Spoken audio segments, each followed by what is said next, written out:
Yeah, my dogs are having fun.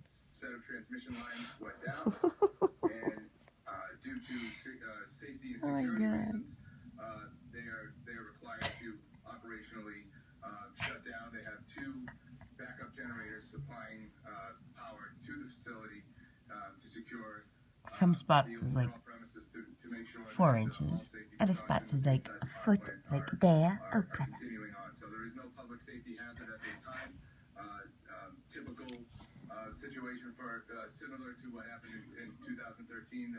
Oh, I think someone's got to go poop, I think. 2300 volt line supplying energy coming into Pilgrim Yep. Power Plant is also That's Memphis. He's pooping. no reclassification of the situation. Hey, brother. Poopy snow. Damn it.